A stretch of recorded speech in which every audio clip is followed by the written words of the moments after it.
continuar a nossa introdução à descrição quântica de um sistema de partículas.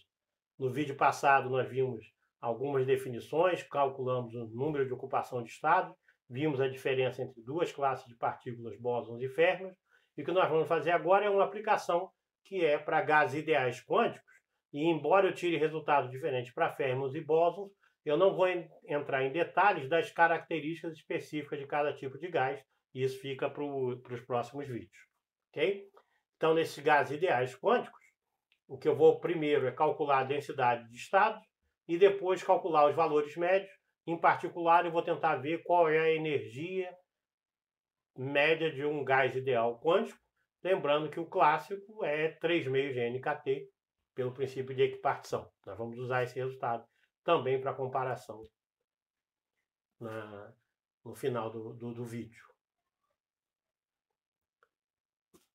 Então, para iniciar o cálculo da densidade de estados, o número de estados acessíveis para um sistema que está entre uma posição dr com momento entre P e P mais dP, e a posição R entre R e R mais dr, é esse d ômega d3R e d3P sobre H ao cubo.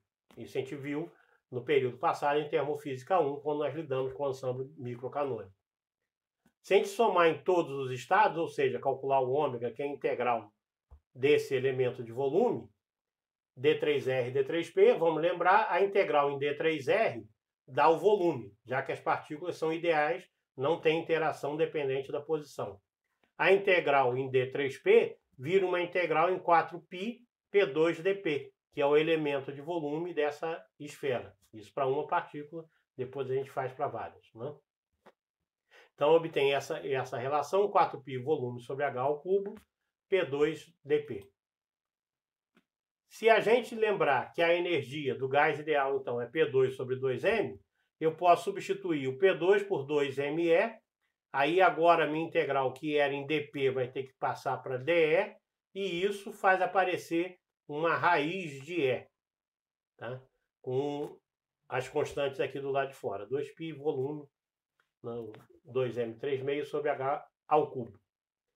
Eu vou chamar essa constante e essa raiz de E, essa é a minha função densidade de estado. A densidade de estado, então o número de estados, em 3 dimensões, cresce com raiz de E. Observa que esse raiz de E aparece porque a relação aqui é P2 direto com E.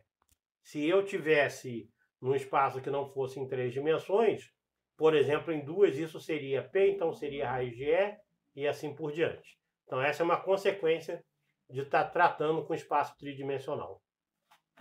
Mas o importante aqui é que eu defini o meu G de E, que é a densidade de estados. Isso é, como o número de estados de energia cresce com a energia. Então cresce com uma raiz quadrada para o gás ideal. Por que essa quantidade é importante? Quando a gente for calcular qualquer grandeza de interesse, a gente calcula o valor médio, como a gente já viu isso em termodinâmica. O valor médio é 1 sobre n da integral do f de n, é a integral no número de partículas. Agora, como o número de partículas varia com a energia? O número de partículas numa dada faixa de energia vai ser o número de estados que eu tenho naquela faixa de energia, que é dado pela minha densidade de estados, e quão ocupados estão aqueles estados, que é o meu n médio de E. Tá? Então, esse me dá o número de partículas numa faixa ΔE. Depende de quantos estados eu tenho e o quão ocupados estão esses estados. Esse produto para um gás em 3 dimensões dá uma constante, aquela constante que eu tirei anteriormente, E elevado a meio, raiz de E, e essa daqui é o número de ocupação. Então, você vê que o G de E independe se é bóson ou férmio, porque a única coisa que importa é se isso é um gás ideal, e aí a energia é P2 sobre 2m. A distinção entre bósons e férmios vem no número de ocupação. Vamos analisar essa expressão, na verdade, vamos analisar esse dN em detalhes para bósons e férmios, agora que as expressões são diferentes. Para férmios eu tenho o G de E crescendo com E2, isso vale, né? Tanto em baixas e altas temperaturas, não tem dependência na temperatura. Isso aqui é basicamente, foi o que eu fiz ali, é a solução da equação de Schrödinger para um gás ideal. O número de ocupação em baixa temperatura, a gente viu, é quase 1 degrau, e em alta temperatura tende a uma exponencial aqui no final para poder casar com a descrição clássica.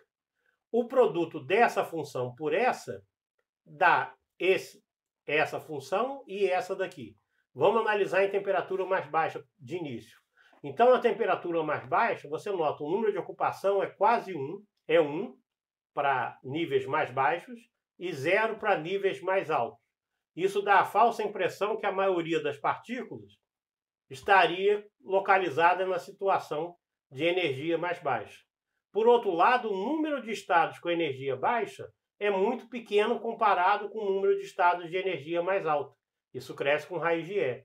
Então, o produto dá isso, essa área aqui, que é a integral do dN de E em função de E, essa área tem que dar o número de partículas. Então, boa parte das partículas, na verdade, estão no estado de energia mais alta, mas ainda abaixo desse μ, que é o potencial químico. Em temperaturas mais altas, vale o mesmo raciocínio, são poucas partículas com energia baixa, aqui tem um valor mais provável e que acabam depois decaindo também exponencialmente, como a gente vê aqui. Então, em resumo, essa é a descrição do produto G de E vezes o N de E para férmions. Vamos ver agora o que acontece se a gente considera bósons.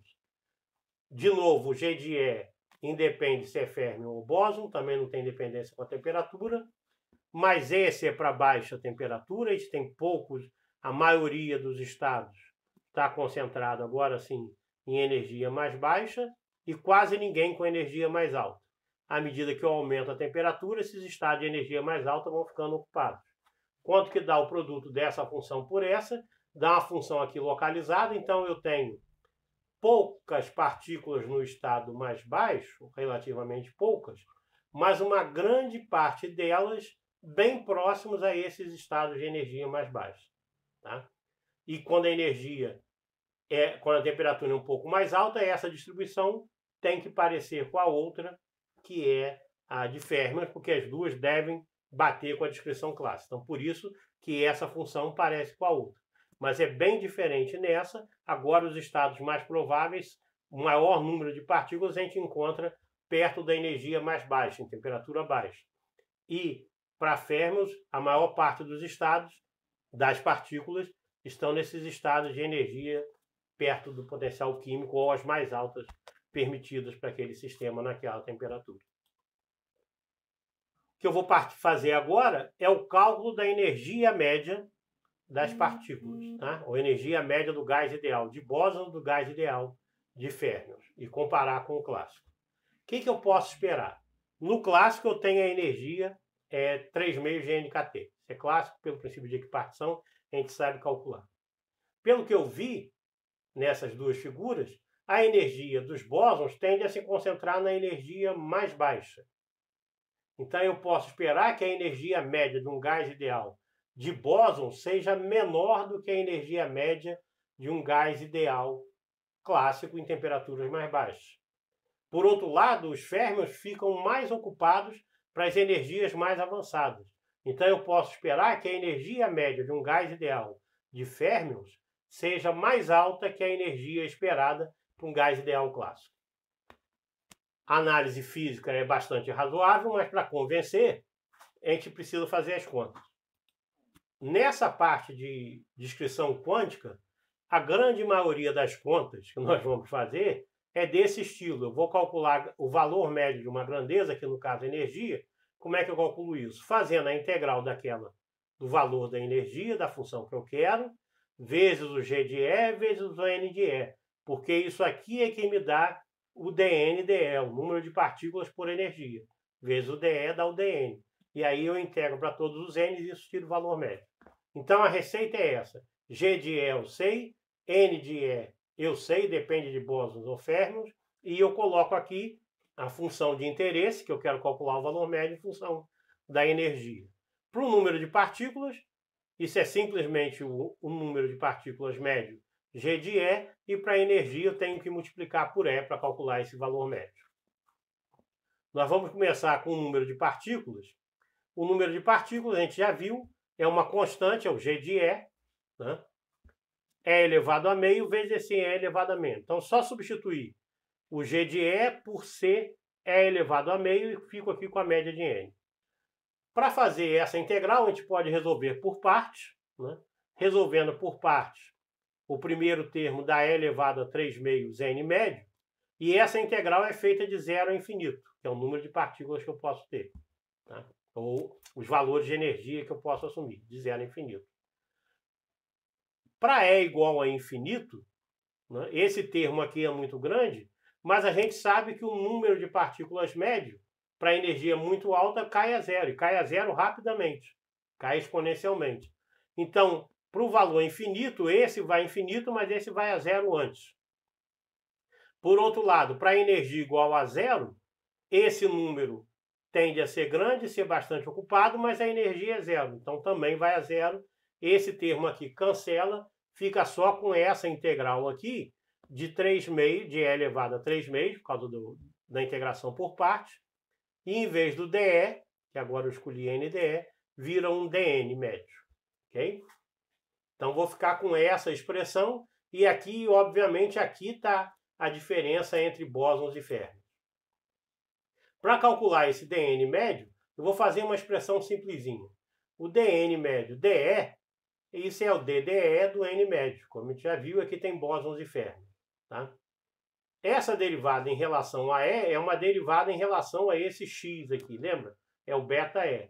Então dá essa expressão, tá? Menos beta E elevado a x, que é a derivada do que está aqui em relação a E. Então dá E elevado a x sobre o quadrado desse termo. O que eu vou fazer agora é somar e subtrair 1, dependendo se é férmion ou bóson. Então eu obtenho essa expressão, e aqui é fácil enxergar que os dois primeiros termos, esse dividido por esse, dá 1 sobre isso, que é exatamente esse termo aqui, que é o N médio. E esse termo que resta, menos mais 1 sobre isso aqui, é o N médio ao quadrado, é esse valor aqui ao quadrado. Então, o dN/dE dá essa expressão aqui. Então, eu posso substituir esse dN por esses valores dE, novamente, para recuperar o meu dE aqui para poder integrar. Então, substituindo essa expressão do dN que eu tirei daqui, aparece o dE, N médio menos mais N médio quadrado, é elevado a 3 meios. Olha só, a primeira expressão é N médio dE vezes E elevado a 3 meios. Essa expressão de E elevado a 3 meios dá exatamente o valor médio de energia, que aqui é E vezes o E elevado a meio. Então, essa primeira integral vira a energia média. Tá? Legal, então olha só como é que eu já tirei o E médio sem precisar fazer sem partir dessa expressão. Então, o E médio daqui, e aqui sobra menos mais essa integral aqui. Essa integral é uma média de n ao quadrado, então devo esperar um número positivo. E elevado a 3 meios também é positivo. Se você considera E como P2 sobre 2m, ele começa de zero. Então esse valor aqui deve ser positivo. Então vamos rearrumar essa expressão. Aqui tem 2/3, o beta, ou seja, KT embaixo. Quando passar para lá, vira 3 meios de KT, para E médio, mais menos essa expressão aqui. Ou seja, o que eu estou falando é essa expressão pode ser rearranjada por esse termo aqui, aonde eu tenho a energia média sendo 3 meios de nkt sobre 2, mais ou menos um delta, que é positivo, aonde o mais, pela convenção que a gente aceitou, esse mais vale para férmions e o menos vale para bósons. Tá? Então, como a gente podia esperar, a energia média de um gás ideal quântico depende se ele é bóson ou férmion, principalmente em baixa temperatura. Né? Se você fizer em alta temperatura, lembra que esse valor aqui, esse valor pode ser alto, mas esse aqui, n ao quadrado, vai exponencialmente a zero. E eu posso esperar que esse termo vá a zero, e aí a energia média é o 3 meios de nkt, como a gente pode esperar da mecânica clássica. E aqui tem mais ou menos delta, como eu falei, para férmions, que são mais espalhados e aí tendem a ocupar estados de mais alta energia. Essa energia média deve ser um pouco maior. Para bósons que tendem a se agrupar nas energias mais baixas, essa energia média deve ser um pouco menor do que a clássica. Então isso dá ainda mais confiança na nossa descrição, porque a gente fez a aplicação daquela descrição quântica que eu apresentei no vídeo anterior para o gás ideal, que é um sistema bastante estudado em física, estatística e termodinâmica, e a gente chega a um resultado que a gente consegue explicar com clareza e com resultados ainda que permitem fazer previsões, mesmo que não precise, sem precisar resolver essa integral. Com isso, a gente termina essa parte de introdução dos conceitos da descrição quântica de um sistema partículas, e a partir dos próximos vídeos a gente começa para aplicações mais legais e diretas de sistemas de Fermi ou sistemas de bósons e assim por diante. Ok? Então, vejo você nos próximos vídeos.